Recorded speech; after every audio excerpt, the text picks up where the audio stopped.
Assalamualaikum warahmatullahi wabarakatuh.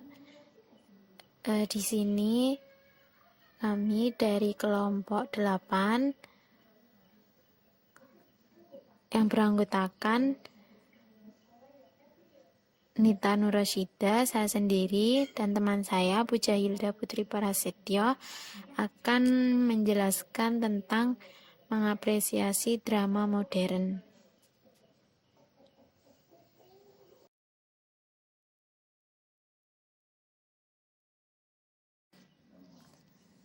Di sini nanti yang akan kami bahas ada 5 poin. Yang pertama tentang definisi apresiasi, yang kedua mengenai tingkatan dari apresiasi, yang ketiga fungsi apresiasi, yang keempat ada pengertian drama modern, dan yang terakhir nanti ada apresiasi dari drama modern. Baik, langsung saja untuk materi yang pertama akan dijelaskan oleh teman saya. Dimohon teman-teman untuk menyimaknya, dan nanti apabila terdapat pertanyaan bisa ditanyakan di kolom komentar. Baik, yang pertama yaitu definisi apresiasi. Menurut Aminuddin, apresiasi adalah pengenalan melalui perasaan ataupun kepekaan batin dan pengakuan terhadap unsur-unsur keindahan yang diungkapkan oleh pengarangnya. Selanjutnya yang kedua, menurut Effendi, apresiasi adalah aktivitas menggauli cipta sastra dengan sungguh-sungguh sehingga tumbuh pengertian, penghargaan, kepekaan, pikiran kritis, dan kepekaan perasaan yang baik terhadap karya sastra. Selanjutnya yaitu kesimpulan. Jadi, apresiasi adalah suatu proses melihat, mendengar, menghayati, menilai, menjiwai, dan membandingkan atau menghargai suatu karya. Karya di sini dapat berarti karya seni, karya tulis, sastra, film, dan lain sebagainya. Selanjutnya yang kedua yaitu tingkatan apresiasi yang menjelaskan tentang tingkat empatik, yaitu melibatkan pikiran dan perasaan. Tingkatan apresiasi itu dalam bentuk tangkapan indrawi atau tangkapan dari indera-indera. Selanjutnya tingkat estetik, yaitu tingkatan estetik diartikan sebagai penilaian terhadap keindahan. Tingkat apresiasi seni adalah pengamatan dan juga penghayatan. Jadi tingkat estetik itu mengartikan atau menilai suatu keindahan, yaitu dengan mengamati juga menghayati. Selanjutnya yang ketiga, tingkat apresiasi kritik. Suatu bentuk apresiasi yang menjelaskan sebuah klasifikasi, deskripsi, menerangkan, menganalisis, evaluasi, sehingga bisa mengambil suatu kesimpulan. Selanjutnya yang ketiga yaitu fungsi apresiasi. Yang pertama, sebagai cara untuk memberikan penilaian, edukasi, empati terhadap sebuah karya. Yang kedua, sebagai sarana untuk meningkatkan rasa cinta masyarakat terhadap karya anak bangsa dan bentuk kepedulian terhadap sesama. Selanjutnya yang ketiga, sebagai cara untuk meningkatkan dan mengembangkan kemampuan manusia dalam berbagai hal.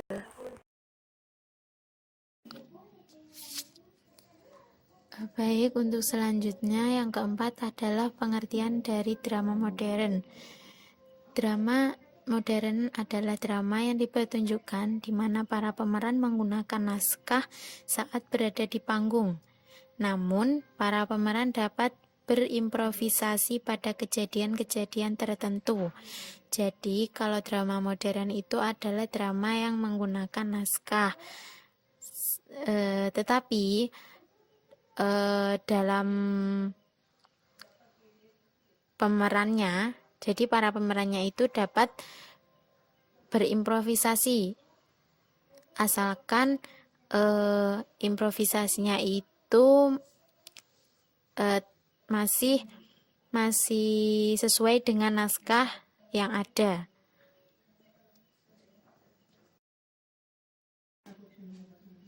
Selanjutnya yang kelima ada apresiasi drama modern. Jadi mengapresiasi drama modern itu dapat dilakukan dengan kita memerankan dari naskah yang sudah ada ataupun kita membuat naskah sendiri. Apresiasi dengan memerankan drama berarti mengaktualisasikan segala hal yang terdapat di dalam naskah drama. Selanjutnya di sini ada hal-hal yang harus diperhatikan saat kita memerankan drama. Jadi sebelum kita memerankan drama, jadi harus ada hal-hal yang perlu kita perhatikan. Yang pertama yaitu membaca dan memahami teks drama.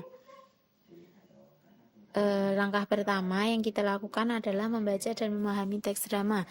Sebelum memerankan drama, kegiatan awal yang perlu kita lakukan itu adalah membaca dan memahami teks drama. Teks drama adalah karangan atau tulisan yang berisi nama-nama tokoh, dialog yang diucapkan, kemudian latar panggung yang dibutuhkan, bahkan pelengkap lainnya seperti kostum, lighting, ataupun musik pengiring. Jadi dalam teks drama itu yang diutamakan ialah tingkah laku atau acting dan dialog atau percakapan antar tokoh. Untuk apa? Jadi sehingga penonton itu memahami isi cerita yang dipentaskan secara keseluruhan. Oleh karena itu, kegiatan membaca dan memahami teks drama ini dilakukan harus sampai dikuasai oleh pemerannya. Jadi seorang yang memerankan drama itu harus benar-benar menguasai dan memahami dari teks drama tersebut. Selanjutnya, hal yang perlu diperhatikan yang kedua adalah menghayati watak tokoh yang akan diperankan. Jadi menghayati watak ini adalah hal yang sangat penting juga. Jadi sebelum memerankan sebuah drama, kita perlu menghayati watak tokoh. Jadi watak tokoh itu dapat diidentifikasi melalui narasi pengarang, kemudian dialog-dialog dalam teks drama, kemudian komentar atau ucapan tokoh lain terhadap tokoh tertentu, dan juga dari latar yang mengungkapkan watak tokoh. Jadi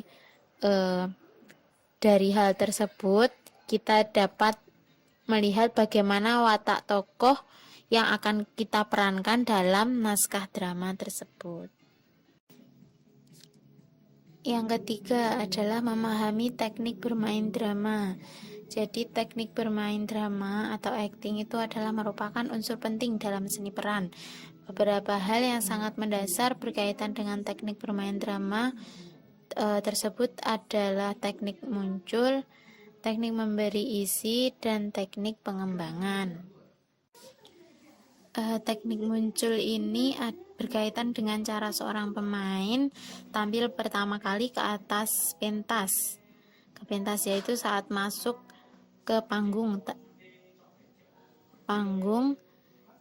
telah ada tokoh lain atau ia masuk bersama tokoh lain. Jadi tentu setelah muncul tersebut, pemain itu harus menyesuaikan diri dengan suasana ataupun perasaan adegan yang sudah tercipta di atas pentas. Yang kedua tadi ada teknik memberi isi. Teknik memberi isi ini adalah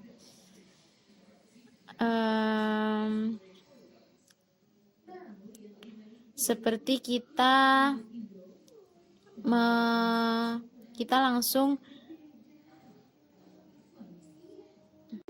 teknik memberi isi ini seperti saat tokoh lain itu mengatakan kalimat yang dengan nada seperti marah ataupun dengan nada kejengkelan dan nada yang bahagia, tentu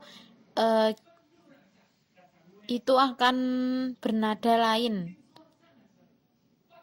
Jadi kita harus menyesuaikan dengan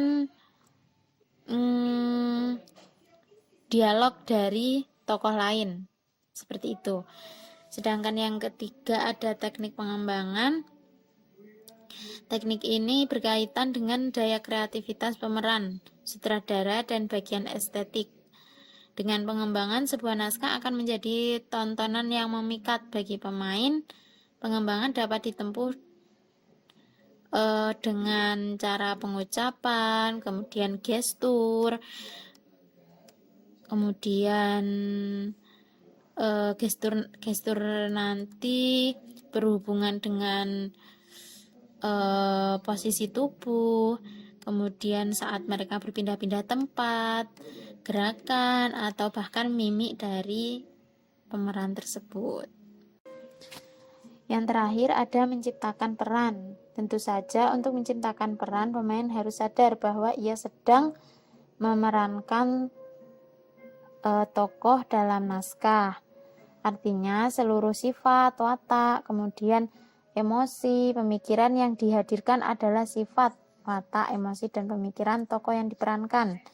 Dengan demikian, maka seorang pemain harus berkemampuan menciptakan peran dalam sebuah pertunjukan tersebut.